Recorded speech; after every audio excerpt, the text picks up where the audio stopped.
commence aujourd'hui dans le campement d'Abraham, au pays de Canaan. Abraham est maintenant vieux, très vieux. Un événement terrible vient de se passer dans sa vie. Sarah, oui, sa chère épouse Sarah vient de mourir, âgée de 127 ans. Il est reconnaissant à Dieu de cette vie partagée avec cette fidèle épouse. Une femme qu'il a compris et qu'il a suivie alors qu'il quittait son pays pour obéir à la voix de l'Éternel. Une femme qui a cru que Dieu pouvait lui donner un fils malgré son grand âge.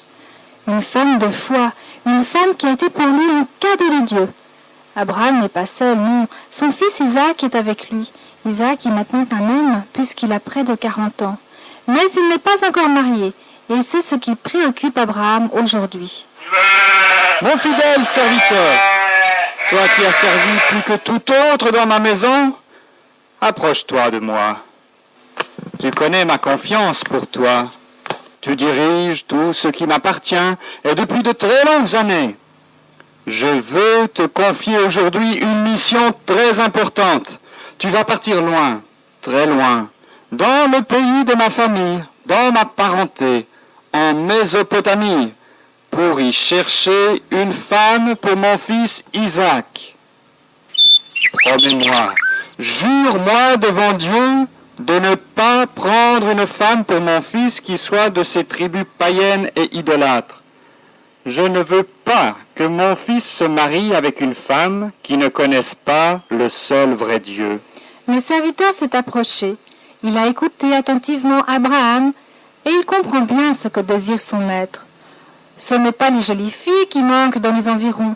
Certainement bien des chefs ont déjà proposé leurs filles au riche et puissant Abraham. Mais Abraham sait que le mariage est une chose très importante et que dans un couple, il faut pouvoir partager la même foi. Prier et s'approcher ensemble de Dieu est un privilège immense qui sera une bénédiction pour le couple et pour les enfants. Il sait que se marier, c'est bien plus que vivre l'un à côté de l'autre, que c'est un partage, un dialogue quotidien, et que si l'on ne partage pas la même foi, l'on ne partage en fait pas grand-chose. Abraham a raison. Il faut qu'Isaac trouve une femme qui connaisse et adore le vrai Dieu, le Créateur du ciel et de la terre. Abraham est maintenant trop vieux pour accomplir ce long voyage en chameau jusque dans son pays. Son serviteur fera cela pour son maître. Mon maître Abraham, je te jure que je t'obéirai. Je sais comme le mariage est important, et je sais que tu as raison. Je ferai tout selon ta parole. Il y a cependant quelque chose qui me travaille. Si la jeune fille ne veut pas me suivre ici, est-ce qu'il faudra alors que ton fils Isaac retourne dans le pays que tu as quitté il y a si longtemps ? Abraham a vivement redressé la tête. De ça, non. Il n'en est pas question. Non, non, ne fais pas cela. Ce pays de Canaan, Dieu me l'a promis à moi et à ma descendance. C'est le pays de la promesse. Si la jeune fille ne veut pas te suivre, eh bien, reviens ici. Tu auras fait ce que tu as pu. Mais ne fais pas sortir mon fils Isaac hors du pays que Dieu lui a promis. Et puis, je vais te dire une chose. Je sais que Dieu prépare ton chemin. Son ange va devant toi. Le choix de la jeune femme est trop important pour que ce ne soit pas un choix fait avec Dieu. Ce matin-là, il y a une grande animation sur le campement d'Abraham. Une caravane de 10 chameaux se prépare pour un très long voyage. On prépare les outres d'eau, les sacs de vivres, les armes aussi peut-être. Sur le dos des chameaux, l'on peut déjà voir de lourds coffres que le serviteur d'Abraham est en train de remplir de trésors de son maître. Sur le signe du serviteur, les chameaux se lèvent et lentement la caravane se met en route. Le voyage durera plusieurs semaines, car ils feront plus de 800 kilomètres. Il faudra traverser le désert de Syrie et puis aussi de très grands fleuves. Les pilleurs du désert seront là. Il y aura la chaleur et la soif. Mais Dieu veillera sur cette petite troupe qui obéit à sa parole. Des jours et des jours ont passé. Du haut de son chameau, enfin, le serviteur d'Abraham voit maintenant les maisons de la ville de Nacor. Il est donc arrivé. Dieu l'a gardé en chemin. Il est heureux d'être arrivé, mais il n'entrera pas tout de suite dans la ville. Il a un plan. Il fait agenouiller les chameaux près d'un puits, mais ne les fait pas boire tout de suite. Il a quelque chose de plus important, de plus urgent à faire auparavant. Ce serviteur ne s'occupera de lui-même et de ses bêtes qu'une fois sa mission accomplie. Il doit maintenant faire un choix. Il doit choisir une épouse pour Isaac. Il sait que cette décision si importante doit être faite avec Dieu.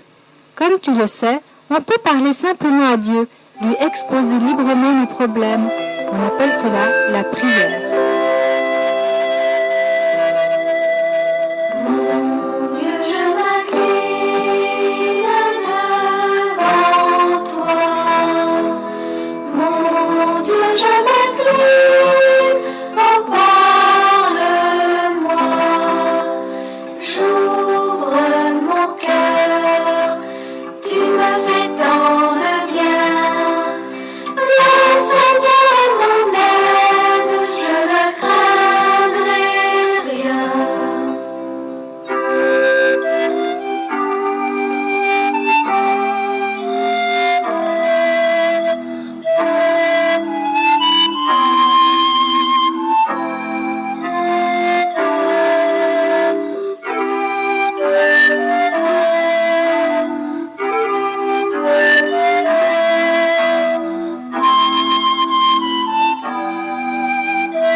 Le serviteur s'incline maintenant devant son Dieu et il prie, certain que Dieu répondra à sa prière.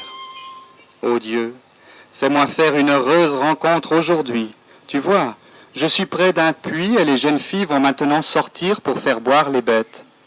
Je te demande de m'accorder cette faveur, mon Dieu. Fais que la jeune fille à laquelle je demanderai à boire et qui me répondra « Bois, et j'abreuverai aussi tes chameaux », que cette jeune fille soit celle que tu as destinée à Isaac.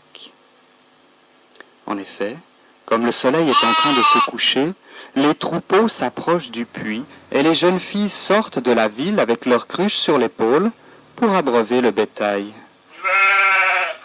Parmi elles, il y en a une qui est belle, très très belle. Mais le serviteur sait que la beauté ne suffit pas. Bien fou serait celui qui se marierait simplement sur l'apparence du visage. Par sa question, il veut aussi trouver une femme dévouée et travailleuse. Il faudra aussi qu'elle soit de la famille d'Abraham, où l'on connaît Dieu. Et puis, il faudra qu'elle soit d'accord. D'accord de suivre le serviteur dans un pays qu'elle ne connaît pas. Cette jeune fille, existe-t-elle vraiment ? La belle jeune fille est toute proche maintenant. Elle descend sa cruche dans le puits et la remonte. Le serviteur n'a toujours pas bougé. Le serviteur court vers elle maintenant. « S'il te plaît, permets que je boive un peu d'eau de ta cruche ?» ?»« Oui, oui, monsieur, et je puiserai de l'eau pour vos chameaux. » Le serviteur est là, étonné, tout surpris que Dieu ait répondu si vite à sa prière. Rebecca, c'est le nom de la jeune fille, se met au travail. Elle puise des cruches et des cruches d'eau. Tu imagines la quantité d'eau qu'il faut pour désaltérer 10 chameaux. Ensuite, le serviteur s'approche d'un chameau et sort d'un coffre un anneau d'or, ainsi que 2 bracelets en or, et il les donne à la jeune fille. Il faut absolument qu'il lui pose maintenant une question sur sa famille. « De qui es-tu la fille ? Dis-le-moi. » Je suis la fille de Bethuel, le fils de Nacor et de Milca, le frère d'Abraham. Venez chez nous, il y a de la paille et du fourrage en abondance pour vos chameaux. Le serviteur tombe maintenant à genoux et il remercie Dieu. Il le loue pour sa bonté. Dieu a entendu sa prière et lui a répondu. Oui, vraiment, Dieu avait envoyé un ange devant lui, comme il l'avait promis à Abraham. Il est joyeux, heureux de voir ce que Dieu a fait pour lui et surtout, il n'oublie pas d'être reconnaissant. Sur le chemin, je marche ce matin, la joie au cœur, les cheveux au vent. Sur le chemin, j'avance plein d'entrain, je suis heureux, je me sens bien. Joyeusement, mais simplement, je voudrais vivre joyeusement. Joyeusement, mais simplement, c'est mon désir et c'est mon chant.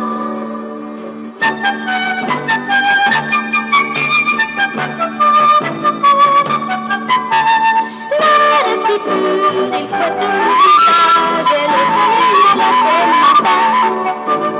L'air est si pur, le ciel est sans nuage, je suis heureux, je me sens bien.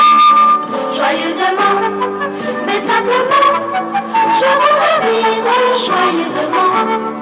Joyeusement, mais simplement, c'est mon désir et c'est mon chant.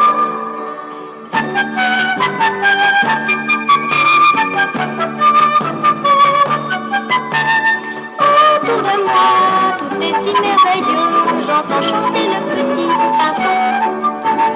Autour de moi, tout est si merveilleux, merci, mais oui, merci mon Dieu. Reconnaissant, ah oui vraiment, il faut que je sois reconnaissant. Reconnaissant, et plein d'élan, c'est mon désir et c'est mon chant. Rebecca court vers la maison de son père et elle raconte tout ce qui lui est arrivé.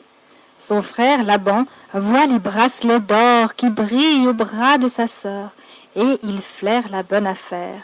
Son œil s'est éclairé d'une petite lumière qui a la couleur de l'or.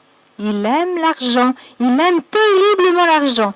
C'est ce qui guide tous ses choix. On reparlera de Laban et tu verras que son cœur ne changera pas bien des années après. Il aimera toujours autant l'argent. Alors Laban court vers le serviteur d'Abraham et il l'accueille chaleureusement. On s'occupe de ses chameaux. On lui porte de l'eau pour qu'il puisse se laver, lui et les autres personnes qui sont avec lui. Et puis, peu à peu, la maison se remplit de bonnes odeurs. À la cuisine, les femmes sont en train de préparer un bon repas pour accueillir le visiteur de Marc. Lorsque l'on dépose les plats devant le voyageur, lui qui doit avoir une faim terrible attendra avant de manger. Il a quelque chose de plus important à faire. Il doit accomplir sa mission. Je ne mangerai pas avant d'avoir parlé. Il faut que je vous raconte pourquoi je suis ici et comment le Seigneur a béni mon voyage. Je suis le serviteur d'Abraham, que Dieu a abondamment béni. Il m'a fait jurer de ne pas prendre une femme idolâtre pour son fils. C'est la raison de ma visite. Il y a bien des semaines, je suis donc parti avec ces 10 chameaux que vous avez bien voulu accueillir. Le serviteur raconte donc toute son histoire depuis son départ de Canaan et aussi comment Dieu a répondu à sa prière près du puits. Comment Rebecca, par ses paroles, a montré qu'elle était celle que Dieu destinait à Isaac. Il y a encore cependant une condition pour que Rebecca suive le serviteur et devienne la femme d'Isaac. Il faut que la famille et la jeune fille soient d'accord. Dites-moi maintenant si vous êtes d'accord. Parlez-moi la vérité. Autrement, je devrais aller ailleurs. Évidemment, la famille reconnaît que c'est Dieu qui a permis cette rencontre et elle donne son accord. Mais ce n'est pas encore suffisant. Il faut que la jeune Rebecca donne elle-même son accord. Rebecca, iras-tu avec cet homme? Oui, j'irai. Le voyage du retour vers Canaan est long, lui aussi. La rencontre se fait près d'un puits. Isaac est sorti dans la campagne pour méditer, peut-être pour prier pour la réussite du voyage du serviteur de son père. Dieu a répondu à ses prières. Lorsqu'il lève les yeux, il voit une femme voilée, Rebecca, la femme que Dieu lui destine. La Bible nous dit qu'elle devint sa femme et qu'il l'aima.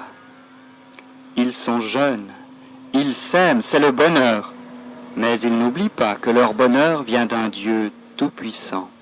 Nous sommes jeunes et nous avons la vie devant nous.